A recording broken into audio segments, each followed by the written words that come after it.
Listen, there's been a lot of talk these days that the 21st century is India's century. It is now, India has arrived on the world scene, and this is India's century. Well, one could just dismiss it as hype, just like the slogan that we had in 2004, India Shining, which was premature at best and a bust if you think about it. Just hype. Okay, hype is okay, no problem. But this one is much broader than the India Shining slogan. It is a very huge claim that India is finally on the right path. India is finally going to be powerful in the world. It's a big claim. I find it both misleading and dangerous. Let me say it again, misleading and dangerous. So let's look at misleading. It's misleading externally and internally. Let's look at externally. Externally, it is China's century. In the year 2000, China ranked sixth in the world in terms of GDP. In 2010, it was second. That was a remarkable growth spurt, which the world has never seen before. It just overcame Japan and many European countries and became number two. And China has not really let up since then. Today, it is very close to the US in total GDP. And if you measure it by purchasing power parity method, which many economists favor, then China may already be ahead of USA in GDP. In other words, China has grown its way to be number two or number one. And number three, Japan, is so far behind China and growing so slowly that there is no way that Japan will regain the number two spot in decades to come. In fact, Japan may fall further behind. So China is dominating this country. It's dominate this century. It's dominating it in terms of technologies too. It's not just making stuff that poor people buy, it's making stuff that is coming from emerging technologies. Okay, so it is China's century, at least the first half, and perhaps till 2060. And after that, who knows?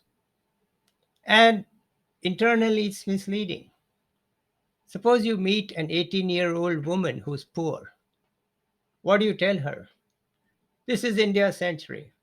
Your turn may come, your family's turn may come in 2093, 70 years from now. Remember, this is India's century. So it's okay.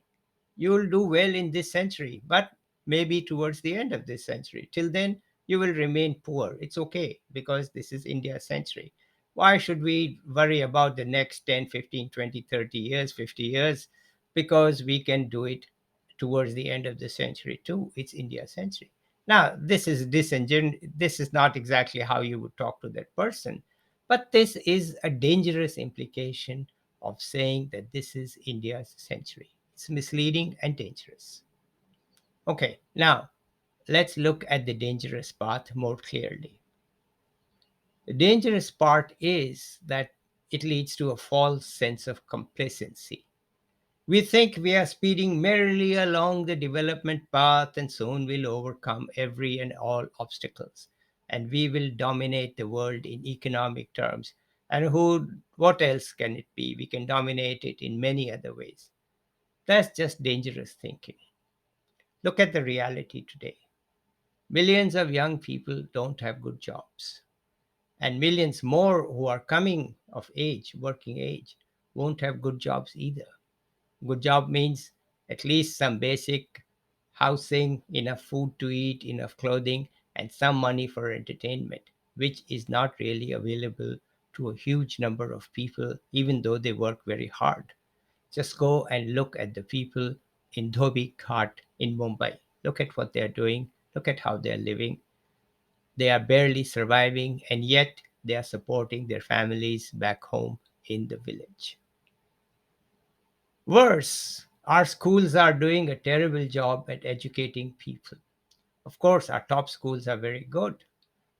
I'm a product of one of those schools. But when you look at the schools overall, you find that the situation is very bad. Look at the ASER report, a very, very credible report. It says there are too many fifth grade students who are unable to read beyond second grade. Read, basic reading. They cannot read a single sentence at the fifth grade level. They can only read words at the second grade level. How are those people ever going to be productive?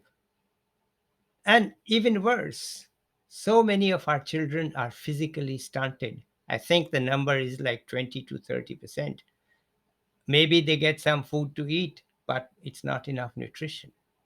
Even though India is now a food exporter, the food in the right amount and in the right quality is not reaching the poor. And how do you expect the children born to rural families who are surviving on Narega dole to get good education and health when the system isn't geared to do that at all? And even the NGOs are not able to step up and do a good job for them. So these people are in big trouble. They are not going to make it in the next 30 to 40 years. So is it all negative? Is it all doom? No, no, no, not at all. Since independence, we have built very strong foundations for economic progress. Yes, in the early years, we had very little economic progress, and that was a wrong thing. It was a mistake at that time. But anyhow, the foundation for economic progress has been laid over decades, over many years. And now, what we need is a system that will allow us to reach our potential. We have skilled people, but we don't have a leadership in emerging technologies. Why? Because those skilled people don't have the resources to do their job. I know so many young Indians, motivated, hardworking, well trained, world class, ready to do things, but the system doesn't give them the chance to reach their potential. And this has to change. The responsibility does not lie with the Prime Minister alone. Under our constitution, the responsibility is equally shared between the Prime Minister and the Chief Ministers, and we must learn to hold both of them accountable. And if we do that, then we can have a much better chance at being a prosperous country by 2047. I will discuss this in detail in future videos. Till then, let me just say, don't fall for the hype.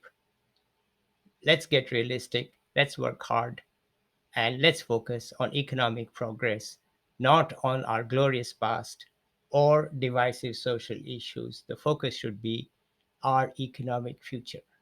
I'll be back with details in future videos. Till then, bye.